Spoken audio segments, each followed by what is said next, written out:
In this quick tutorial, I'm going to show you how to exclude mobile app placements in Google Ads.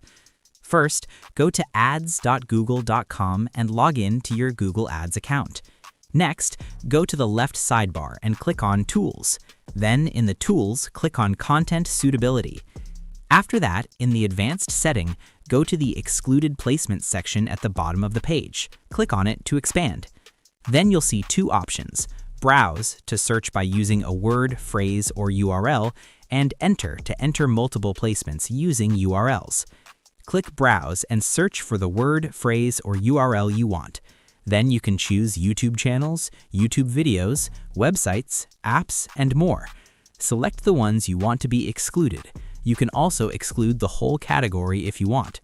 Once you're done, save your changes. Your ads will no longer show in those placements. And that's it.